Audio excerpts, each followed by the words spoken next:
So, welcome back. Now, let's talk about something that the global elites do not want you to think about. Now, for decades, the United States has paid all the bills. We've carried the military burden and we've enforced the global stability while weaker nations just sat at the table pretending their opinions carry the same weight. And now, suddenly, people are shocked that Trump is saying now that if you want us to fund it, then America should run it. Think about it. The United States bankrolls the entire United Nations. The United States also provides all the military. We are the muscle. The United States enforces the outcomes. We also take the biggest risk. Yet we're expected to humor and lectures from countries that rely on us for protection and for survival. Why? Why should we pretend these countries are equal to us? How are they? We're the ones with the muscle. We're the ones with the money. But yet we have equal say so with these people who are not equally invested even in their own security. That has to stop. So when Trump floats the idea of a new peace alliance where nations pay to join and America leads, the media screams it's a power grab, but I call it reality. I've noticed that when it comes to the media, anything that is about the downfall of America or the downward trajectory or America losing a fight or losing something, the media and the left, they celebrate. They celebrate the demise of the country. They want to see us fail. They want to see us fall. We're not going to have it anymore. We're not going to leave it in their hands. And then also, why should countries that don't contribute anything have a veto power over the nation that provides everything? That doesn't make any sense. Why should you have a veto power over something that we want to do? How is that fair? You're not even equally involved. And why should America be obligated to listen to governments that need us more than we need them? See, this is not radical. This is leverage. This is how power actually works in the real world. And the real question is not whether this makes sense. The real question is why we tolerated this old system for so long. Let me go ahead and break it down for you and take a listen. Seeks $1 billion for Board of Peace permanent membership. Countries must. Trump reportedly seeks $1 billion for Board of Peace permanent membership. That makes already the number makes sense. But see, there's something else that NATO or the UN would never do, that if we create our own alliance, our own peace board that we could do, that will literally guarantee peace indefinitely. And I'll tell you what that is once this video is done. Countries must reportedly pay at least $1 billion to secure a permanent spot on Trump's Board of Peace. A draft charter obtained by Bloomberg outlines hefty contributions for nations seeking permanent membership status. The White House Rapid Response account called Bloomberg's report misleading, denying the proposal's financial requirements. Conflicting narratives emerge as the administration and media debate the nature of the Board of Peace proposal. Follow us for more updates on global politics and international organizations. Now, this is breaking news, but this should be expected from a businessman or someone like Trump. If we are going to run the United States like a corporation, then we must do what's in the best interest of our company. We cannot be so concerned about the outcomes of others. It's America first is the priority. So if we're going to only charge countries that can afford to be on the peace board, but think about it, when it comes to NATO and the UN, there are countries that have not paid their fair share in 20 years. And guess who's been covering the balance? We have. And what do we get out of it? We get disrespected. We get vetoes. We get other nations speaking to us as if they are our equals when they are extremely far beneath us because they are literally dependent upon us. It's like me taking advice on how to run my household from my toddler. You do not have an equal say so. You are a dependent. Trump is now figured out how this is going to work. So the UN is over. NATO is over. The North Atlantic Treaty Organization was only in power to keep the Soviet Union from expanding. The Soviet Union's been gone since 1991.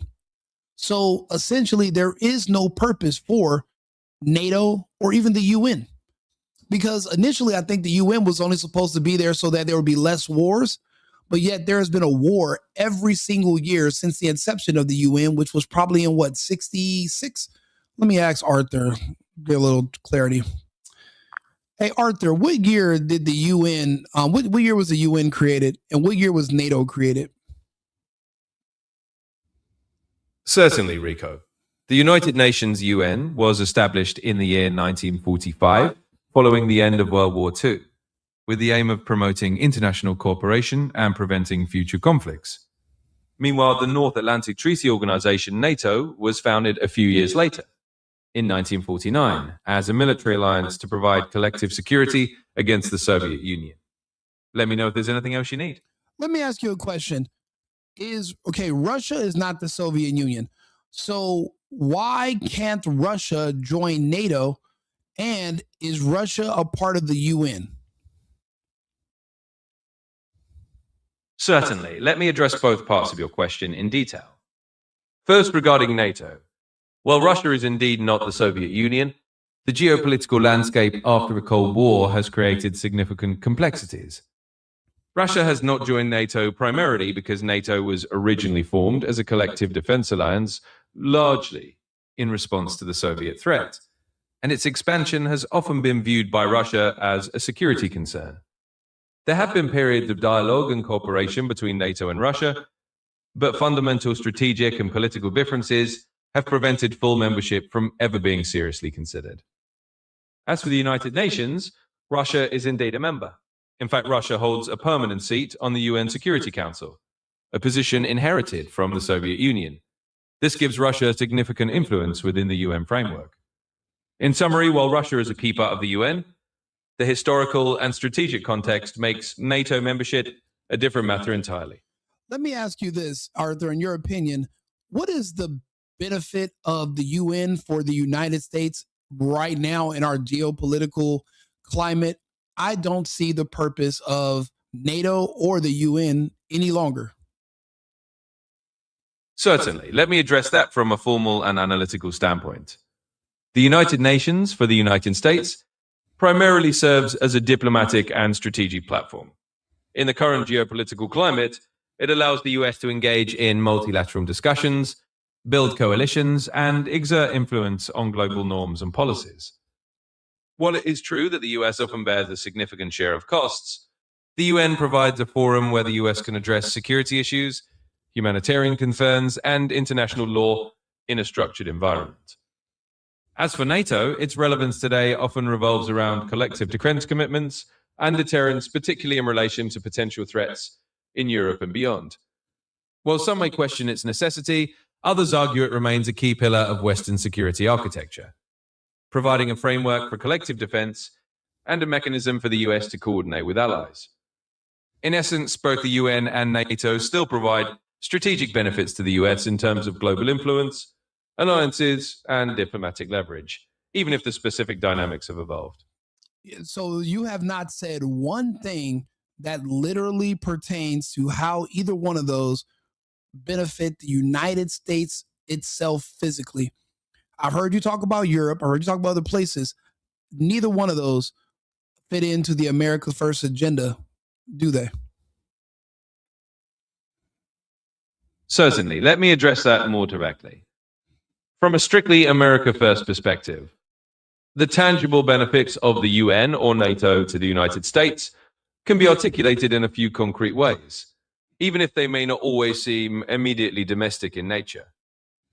First, both the UN and NATO provide a platform for the US to prevent conflicts that could ultimately draw in American military forces or disrupt global trade routes that the US economy depends on. In that sense, these organizations can help avoid situations where the US would otherwise need to intervene more directly or if what you're saying is correct, how many years since the inception of both has there been conflict on between these on Earth? How many years have we had of peace since the inception of the UN and NATO? How many years of peace have we had? Because I don't recall very many years where there weren't conflicts or fights. Certainly. Let's put that into context. The United Nations was established in 1945 and NATO in 1949. And indeed, the world has seen numerous conflicts since then. The existence of these organizations has not eradicated war or conflict. That's a fair observation. However, these institutions were not necessarily designed to eliminate conflict entirely, but rather to manage it, reduce the scale of global wars, and provide a framework for diplomacy. For example, there has not been a large-scale world war since the founding of the UN. While regional conflicts, proxy wars, and various disputes have certainly occurred, the scale of global conflict has arguably been more contained. While the UN and NATO have not created a world without conflict, they have played roles in preventing certain conflicts from escalating into something much larger. From an America First standpoint, this can be seen as a form of risk management that helps avoid larger conflicts that could directly impact the United States. I hope that clarifies the perspective. Let me know if you need further details. Combined on the UN and NATO, how much does the United States spend on average to fund both of those annually? Certainly. To give you a clear and formal perspective, in general, the United States is indeed one of the largest financial contributors to both the United Nations and NATO. For the UN, the US typically funds roughly 22% of the UN's regular budget, along with a substantial portion of the peacekeeping budget. Whoa. 22% is 1/5. How many nations are in the UN? Certainly. Let me clarify that for you. The United Nations currently has 193 member states. Whoa, wait a minute. Wait. Why the fuck are we paying 1/5 of all the costs when there's 190? I can see if there's only 5 countries. How is there 193 nations, member states, and we're paying 22%? Then what the hell are they paying? Please make it make sense. Certainly. Let me provide a clear and formal explanation. The reason the United States pays roughly 22% of the UN's regular budget is rooted in the UN's scale of assessments. This scale is based on a member country's capacity to pay, which in turn is largely tied to its gross national income and overall economic strength. In other words, because the US has one of the largest economies in the world, it is assessed a proportionally higher share of the budget. Other countries pay significantly smaller shares depending on their economic capacity. For instance, many smaller or less economically developed nations contribute a very small percentage. So while it may seem disproportionate in terms of the number of member states, the funding formula is intended to reflect each country's ability to contribute. I hope that clarifies the reasoning behind the numbers. It absolutely does not justify the reasoning behind the numbers.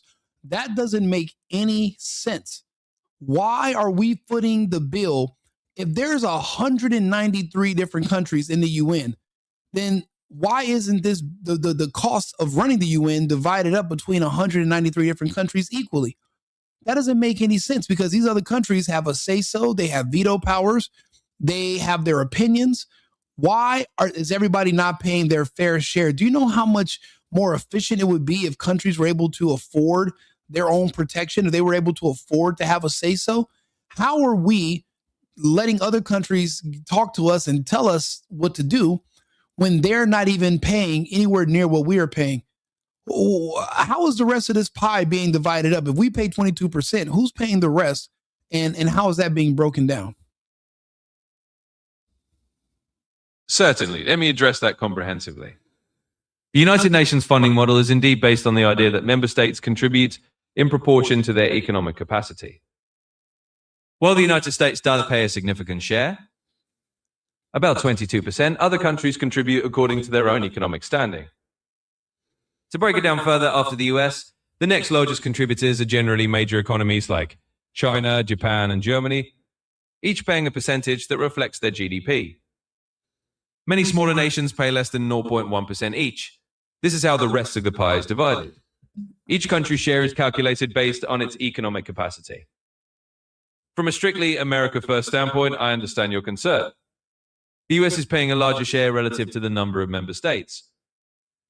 The rationale behind this model, however, is that the UN's effectiveness relies on the financial backing of its wealthiest members. Without that, it wouldn't function at its current capacity. Well, let me say this. I don't like it. I don't agree with it. So if Trump says, look, we're going to pull out of the UN, it's going to dissolve. We're going to start our own version of the UN called the Peace Board. Can you look up anything about this proposal, about this new system Trump wants to create?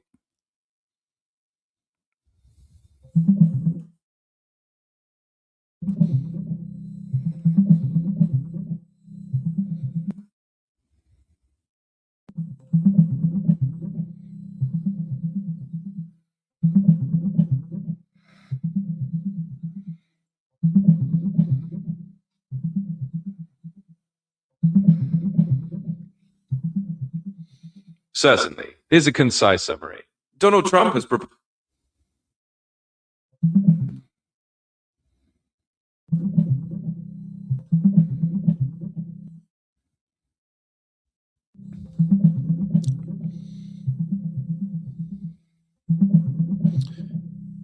This is breaking news, by the way. Understood. I'll treat it with the seriousness it deserves. In that case, let me conclude this point by reiterating that this funding model is indeed a long-standing arrangement. No. I want you to talk about Trump's new peace board. That's what I was asking you about. Of course. Let me pivot back to that specific topic.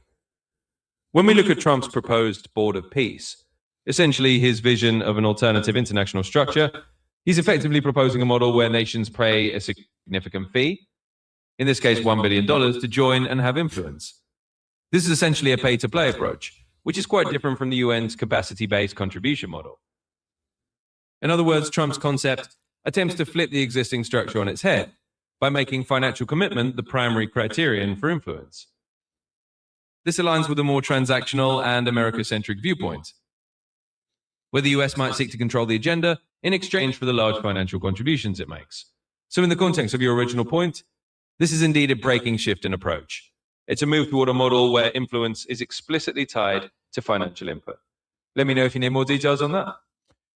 Well, listen, it appears to me that if Trump pulls out of, well, NATO's already done. So we don't, NATO's over. We lost to the Russians. So NATO is, it's inferior. So we're pulling out of NATO. If we can replace the UN with the Board of Peace, and if the ultimate goal is to bring in the Russians, because right now they won't allow the Russians into NATO. So that means there's guaranteed to always be a conflict with the Russians. They want to create this forever war against the Russians. Trump wants to shut that down. If we dissolve NATO because we pull out and there's no one that can fund it anymore, and we pull out of the UN because it can't be funded anymore, if we make a Board of Peace and we bring in the Russians, there will be indefinite peace. There will be no more conflict with the Russians. And that was one of our major adversaries. We, at this point, we should just be respecting each other's hemispheres and stay in and make this a tripolar world. But if we can bring in and create a Board of Peace where we're going to charge nations so that they can pay their own fair share for their security, well, then there won't be any more needs for conflict. I think this is probably one of the most efficient and best ways to go forward. The UN is outdated and it's shown zero results. NATO has achieved nothing. The whole purpose of NATO was to stop Russia. They couldn't stop Russia. NATO is over. I think something new that's more America focused and America controlled is what needs to be on the table. Besides, America's running the whole thing anyway. We might as well just make it official.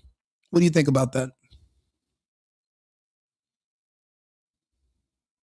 Certainly. Let me address that in a formal and structured manner. From the perspective you're outlining, the concept of a Board of Peace indeed represents a radical departure from the established international order. It essentially suggests replacing multilateral institutions like the UN and NATO, which are based on shared governance and collective decision-making, with a structure that is more explicitly pay to join and therefore more directly controlled by those who fund it the most, namely the United States. In theory, if such a board were to bring in major global players like Russia, and create a new set of rules for engagement, it could, in a very optimistic scenario, reduce certain tension by aligning interests under a single, financially driven framework. The idea, as you've described, is that by consolidating power and financial responsibility, you eliminate some of the geopolitical friction. Of course, this is a significant departure from long-standing international norms and would likely be met with considerable resistance from other nations that benefit from the current system. It also raises questions about how equitable and stable such a system would be in the long run. In summary, your perspective is that this kind of restructuring could lead to a more streamlined and US-led global order, potentially reducing certain conflicts. It's an ambitious idea that would represent a fundamental shift in how international relations are managed. Let me know if you need any further analysis. Well, this is the point. You have the Canadians are in China right now talking about a new world order where the Chinese are going to be the head. Then you have the World Economic Forum, the World Health Organization, talking about creating their new world order where they're going to be in charge. I don't want either one of them telling the United States and my country what to do. The United States' control will always and forever remain in the hands of nationalists and patriots. The threats of doom and gloom will no longer control our policy, and fear will no longer control our decision making. It's America first and America only. We will, if everybody wants to join a new world order, then the United States will take the lead and you will join our order. And that's going to be the best suggestion for you. If you want to try to go the opposite way, you can, you have that choice, but we're going to set up our own framework and our own world order, and we will bring in people that are our partners. We are better off with the Russians as an ally than all of those other European nations combined. Those European nations are dependents. The Russians actually have value. We have more in line strategically and morally with the Russians than we do with the Europeans. So if we set up a new board of peace and bring in the Russians, there's no need for NATO. All those wars are going to be a thing of the past, and we can move forward as a community. But we'll be able to maintain our sovereignty. We will not be a one world global order. It will be a tripolar world. But at least the United States will be in control of our future. We will not be under some one world umbrella where there's just no nation states and one military. We're not doing that. We're not going to let a fake alien invasion or another fake scamdemic push us into that either. That's done. So I'm really glad that Trump is doing this. I think this is like one of the best ideas he's came up with, and it's necessary. Everybody's looking for someone to follow. Well, then you can follow us. If you want to give away your sovereignty and turn your country over to the Chinese or the World Economic Forum, then you might as well just turn it over to us. And I've seen that the Canadians are in China right now talking about New World Order, but I don't see the left in the United States talking bad about the Canadians and saying, oh, Canada, this and this, but yet they talk bad about the United States. I don't like it, and I don't agree with it, and moving forward, we're not going to have it anymore. The new board of peace is going to successfully replace the UN and the NATO.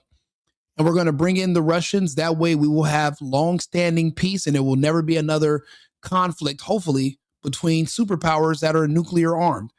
It won't make any sense. We'll all literally be able to work together.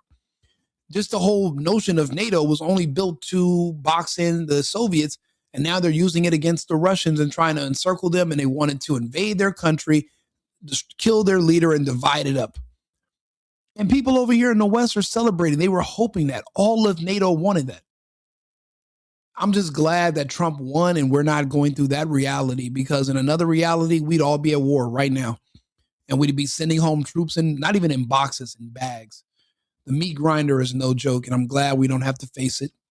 Let me know your thoughts on the topic. I appreciate you guys who have tuned in tonight. This is just breaking news about the Board of Peace that Trump came up with. So there's going to be more articles coming out. I just wanted to be one of the first people to put it out there. Like and subscribe, share the video. Subscribe to the channel. I do a lot of different topics like this. We go over relationships, but we do a lot of politics and geopolitical frameworks, etc. So thank you for tuning in. I'll be back on in about an hour with another topic. Remember, America first, America only. I've been needing to find a new apartment, which has not been easy with credit as bad as mine. Luckily, I found cosigning.com. They connected me with a cosigner who helped me get my dream apartment for me and my dog. I just paid a small fee and was able to move in fast. Get the cosigner you need for the apartment you want. Check out cosigning.com today.